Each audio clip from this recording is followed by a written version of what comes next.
Fala galera esperta, beleza? É um prazer imensamente ter você aqui no canal Biologia Máxima. Me chamo Ladiel e hoje nós vamos estudar sobre tecido epitelial. Então segura a sintonia, não perde o tom e vem comigo. Vamos embora!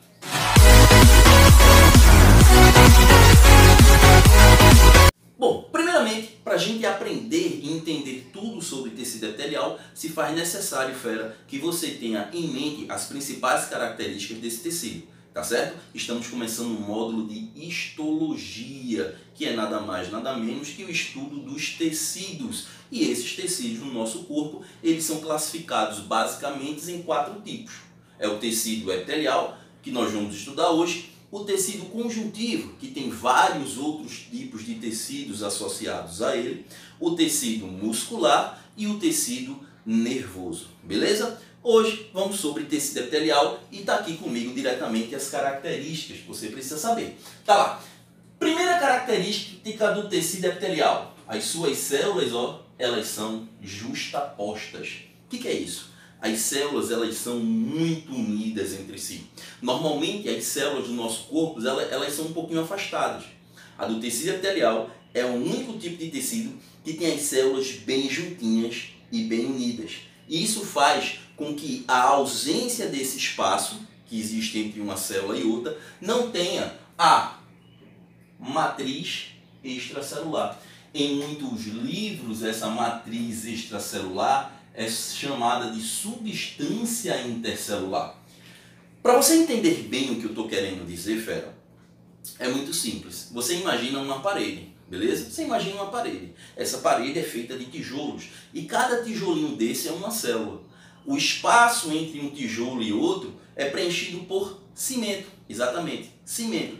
Esse cimento seria a substância intercelular. Vai servir para preencher um espaço vazio entre uma célula e outra e ao mesmo tempo vai permitir a adesão, a aderência entre as células.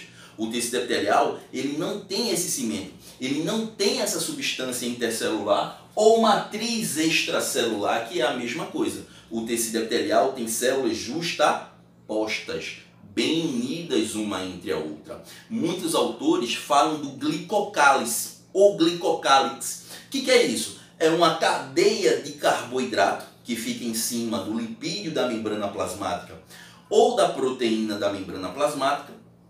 E esse glicocálice ele serve para permitir o reconhecimento entre uma célula e outra. Então, muitos autores falam apenas que esse glicocálice é a substância intercelular entre essas células. Beleza? Tranquilo? Mas o que você precisa saber é que praticamente não existe substância intercelular. Não existe matriz extracelular. Outra característica extremamente importante é essa aqui, avascular. O tecido epitelial ele não tem vasos sanguíneos. Nós sabemos muito bem que é a presença desses vasos sanguíneos que vai levar sangue às nossas células, que vai levar sangue aos nossos tecidos. E esse sangue vai estar extremamente rico de oxigênio e nutrientes para que as células façam o seu metabolismo. Ladiel, se o tecido epitelial ele não tem vasos sanguíneos, como é que essas células vão se nutrir? Como é que essas células vão respirar? Tudo isso é feito pela lâmina basal a partir de um tecido que tem embaixo dela. A lâmina basal, essa parte em azul, olha bem para esse esquema aqui, está muito show de bola. Essa parte em azul, ela está em cima de um outro tecido, que é o tecido o quê, senhores? Conjuntivo. Este tecido conjuntivo, ele já tem vasos sanguíneos. Então esse tecido, ele recebe nutriente e recebe oxigênio. O excesso de nutrientes e oxigênio desse tecido passa para o tecido epitelial por um processo que a gente chama de difusão. Então o oxigênio e o nutriente vai chegar sim lá no tecido epitelial e essas células elas vão se nutrir. Tranquilo, galera? Mais na frente a gente vai falar sobre a pele e aí você vai entender melhor o que é que eu estou querendo dizer aqui, tá? Mas vamos lá. Enfim, o que a gente precisa, na verdade, também ter em mente é que muita gente confunde essa lâmina basal com membrana basal. É diferente, muito diferente. A lâmina basal ela é feita basicamente por 2 tipos de proteína. Uma proteína chamada de fibronectina deixa eu ajeitar aqui, tá? Uma proteína, aqui ó pessoal, eu acho que vai dar para ver, ó. Essas proteínas que ficam na membrana basal e atravessam o tecido epitelial. Isso aqui é uma proteína chamada de fibronectina. Essa fibronectina, ela tem a função de agarrar o tecido epitelial. Outra proteína que faz parte dessa lâmina basal é o colágeno, colágeno 4. Tranquilo? Já as fibras reticulares, elas fazem parte do tecido conjuntivo, tá? Que é o tecido que está embaixo do epitelial. Tudo bem.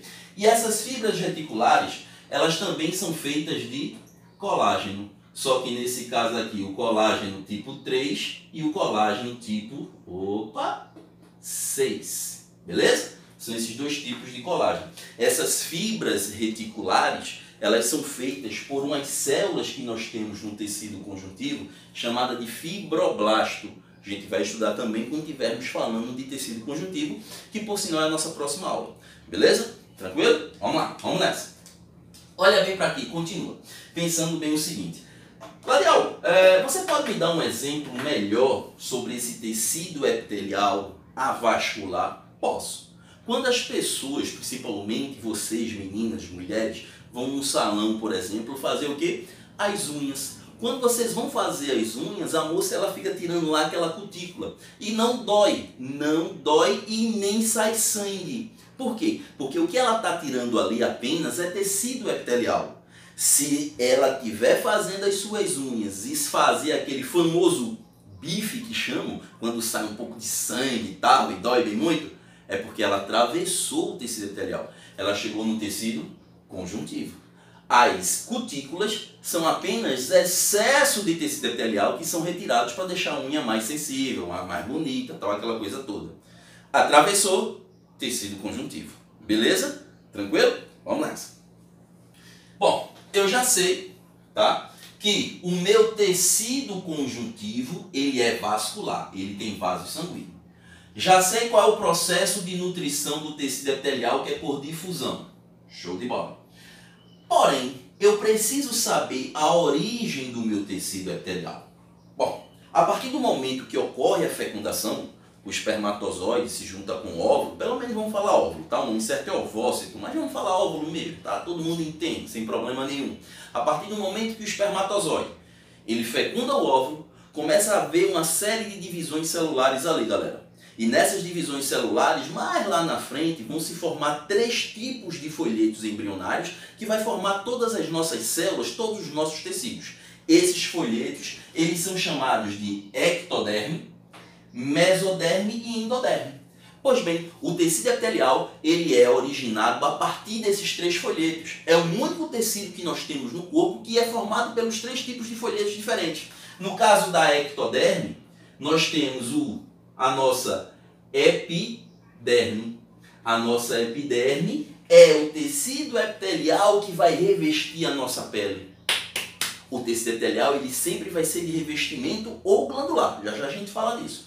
Temos a epiderme. No caso da mesoderme, tá? Existe um tecido, tá? Que reveste internamente nossos vasos sanguíneos. Esse tecido é chamado de endotélio. A gente vai encontrar ele nos nossos vasos. Pode ser vaso sanguíneo ou vaso linfático. Endotélio vai revestir internamente. E em termos de endoderme, a gente vai ter o revestimento do nosso intestino. Endoderme, tá certo? Então, basicamente, o tecido epitelial ele sempre vai revestir alguma coisa, seja por fora, tá, do nosso corpo, seja por fora dos nossos órgãos e até mesmo internamente deles. Tranquilo? Beleza. E para terminar esta parte, a gente vai para as funções. A função, por exemplo, que o tecido epitelial tem no nosso corpo é a de proteção. A epiderme, por exemplo, que eu citei agora há pouco, tem isso. Tem essa função de proteger a nossa pele. Porque esse tecido epitelial ele é feito de várias camadas. Quanto mais camadas de tecido houver, maior vai ser a proteção que ele vai desempenhar no corpo. Tranquilo? No caso de absorção, ora, Aí eu falei também agora há pouco sobre o intestino delgado. O nosso intestino delgado, ele é formado, ao invés, diferentemente da nossa epiderme, lá em cima da nossa pele, o intestino delgado ele não tem várias camadas de célula. O revestimento interno do nosso intestino delgado é feito por apenas uma, no máximo duas camadas de células aí. Por quê? Porque ele vai absorver os nutrientes que foram digeridos. Absorver, assimilar tudo aquilo que veio da digestão. Então, ó, o tecido epitelial ele também tem essa função de absorver. E a terceira e última função é a de secretar, que é onde a gente vê as glândulas exócrinas e endócrinas, coisa que eu vou falar para você daqui a pouquinho nessa aula, beleza? Vou dar um espaço aí para tu dar aquele print em massa e a gente volta já já. Bom pessoal, eu tinha dito a vocês que o tecido epitelial ele pode se classificar com relação a dois tipos, ou o tecido epitelial de revestimento e o tecido epitelial glandular. No caso do tecido epitelial de revestimento, a classificação dele vai se dar através de dois pontos principais. O primeiro, com relação ao número de camadas que esse tecido apresenta, e outro com relação à forma das células, tá ok? Vem comigo aqui, observe bem. Com relação ao número de camadas, temos esse tecido aqui. Essa linha verde, ela representa aqui no caso a lâmina basal, que a gente falou agora há pouco, que vai servir para dar passagem de nutrientes e oxigênio, do conjuntivo para o epitelial. Ok, o que a gente tem em rosa é o tecido epitelial. Observe bem que eu só tenho uma camada de células aí. Por isso o tecido epitelial aqui nesse caso ele é chamado de simples. Se no caso você tiver mais de uma camada, ele deixa de se chamar de simples e passa a se chamar estratificado. Observe bem.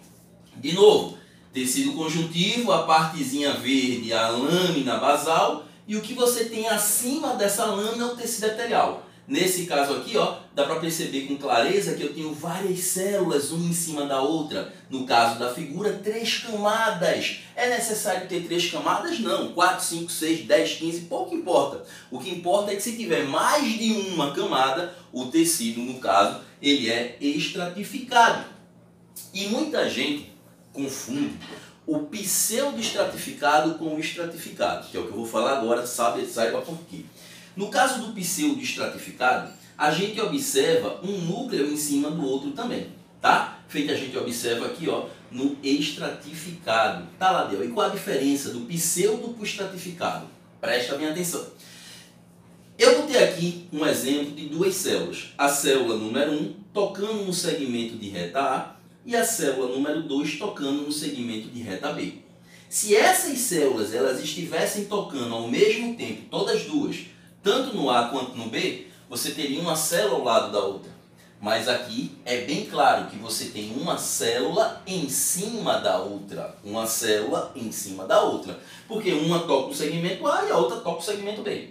No caso desse exemplo aqui, observe a célula 1 e a célula 2. Veja que ambas, tanto a 1 quanto a 2, ela bate no segmento A e no segmento B. A célula 1 está batendo nos dois segmentos. A célula 2 também está batendo no segmento A e no segmento B. Então, nesse caso aí, você não tem uma célula em cima da outra, você tem uma célula ao lado da outra. Mas quando você olha no microscópio óptico comum, você vê um núcleo em cima do outro. Então, automaticamente vai se deduzir que tem uma célula ao lado da outra. O epitélio pseudo-estratificado, devido à forma que ele apresenta, faz parecer que tem uma célula em cima da outra. Não é verdade. Tem uma ao lado da outra. Parece estratificado, mas não é. Ok? A gente encontra muito desse epitélio com a presença de uns cíliozinhos em cima dele. Cílios. Esses cílios estão presentes, por exemplo, esse tipo de tecido está presente na nossa mucosa nasal, cuja função desses cílios é reter a impureza do ar que a gente respira.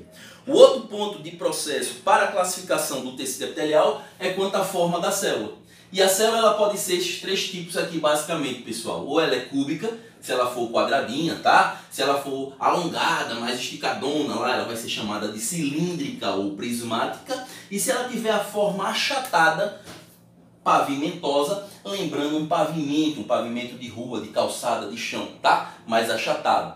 Tranquilo? Beleza? Tem um detalhe aí. Porque nós temos, além desses 3 tipos, nós temos o terceiro tipo de epitélio, que é o epitélio de transição. Esse epitélio de transição a gente encontra na bexiga urinária. O que caracteriza ele é que a célula ela não vai ter uma forma definida.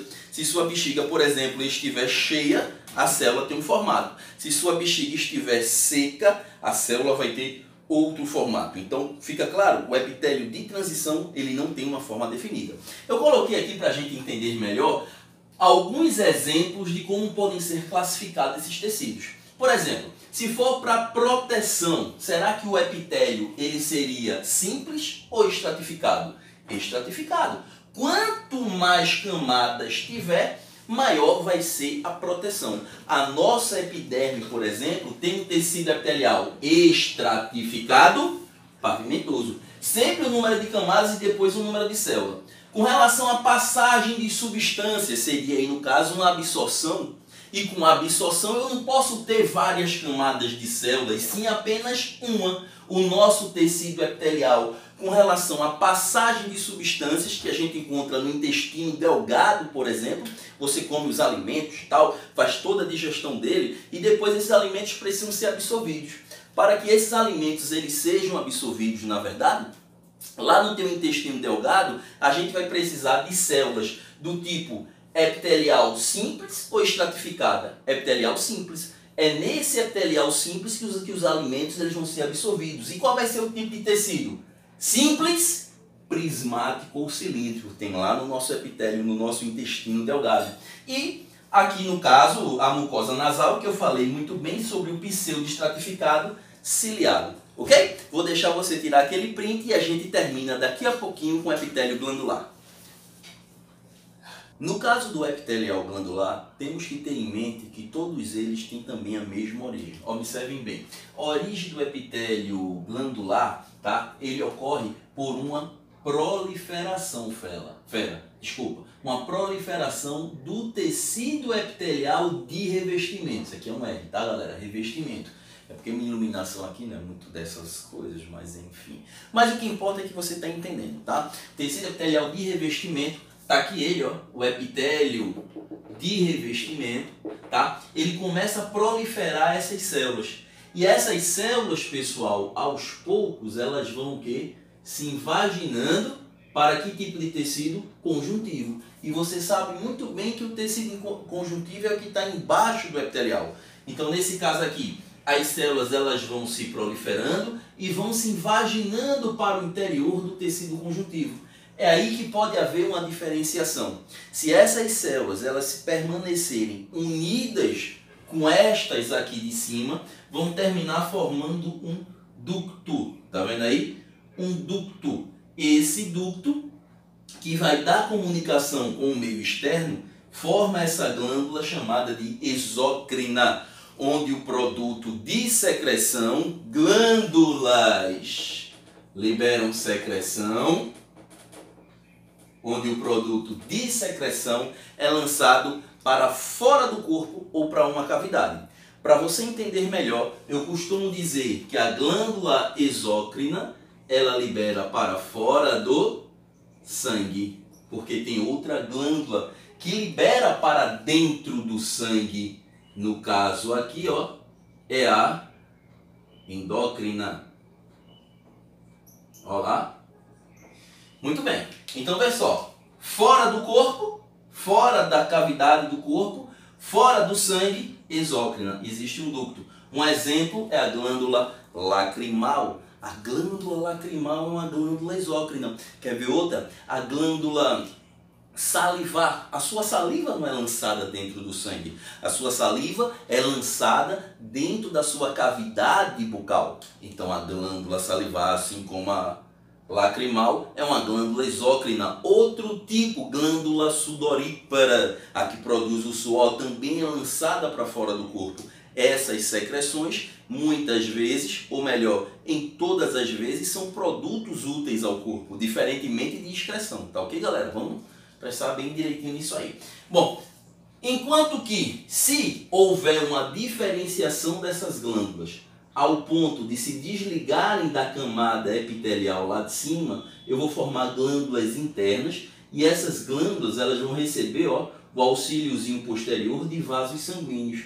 Esse é o caso de glândula endócrina, onde a secreção produzida por essa glândula é lançada diretamente no vaso sanguíneo, tá certo? Então a diferença é justamente essa. Se foi para fora do corpo através de um ducto, a glândula é exócrina. Se a secreção for liberada para o interior, para dentro do sangue, a glândula ela é endócrina. Exemplo de glândula endócrina: hipófise é uma glândula endócrina, a nossa tireoide é uma glândula endócrina, os produtos as secreções produzidas por essas glândulas são lançadas diretamente na circulação sanguínea.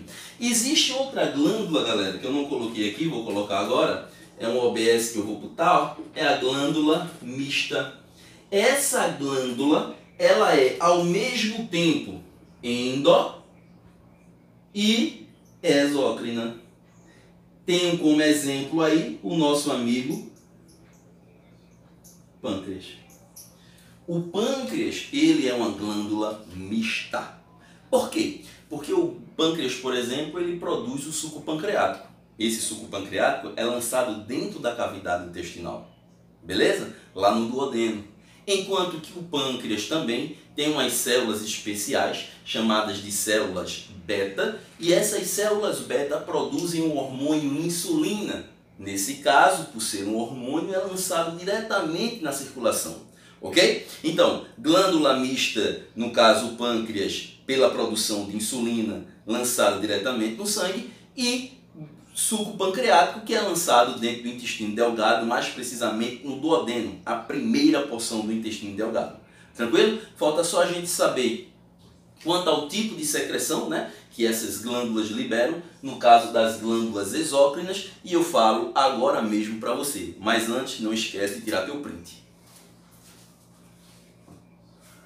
E por fim, com relação às glândulas exócrinas, precisamos saber a forma que elas secretam, a forma de secreção que elas têm, ou melhor, a forma de secretar essas substâncias. Beleza? Essas secreções. Vê, presta atenção aqui.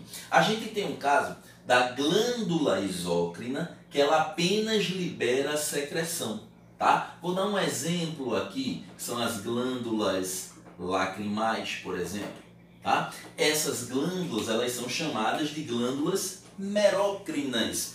Em biologia, merócrina quer dizer que não aconteceu absolutamente nada. Em biologia, a palavra meros quer dizer intacto. Ou seja, essas células elas não sofreram nenhuma alteração. Quer dizer, então, Ladeu, que vai ter alteração por outras células, outras glândulas? Sim. No caso da glândula merócrina, não. Ela libera apenas o produto de secreção e eu tenho como exemplo as glândulas lacrimais.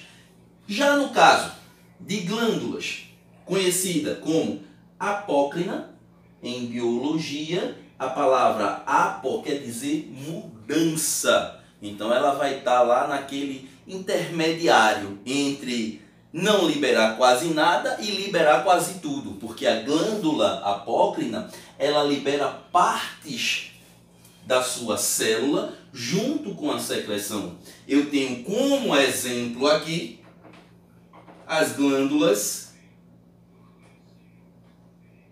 mamárias. As glândulas mamárias, além de liberar o leite, parte dessas células estão indo junto, né, com esse leite. Parte dessas glândulas estão indo junto.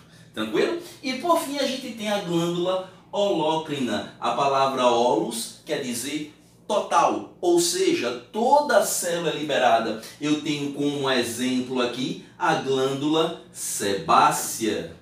Nesse tipo de glândula existe a morte da célula. Por quê? Porque toda a célula foi liberada junta. Toda a célula foi liberada junto com a secreção. Ok? A secreção em si é toda a célula. Glândula sebácea é um tipo de glândula holócrina. Então, revisando para você não esquecer mais, fera. Merócrina libera apenas a secreção. Eu tenho um exemplo de glândula lacrimal.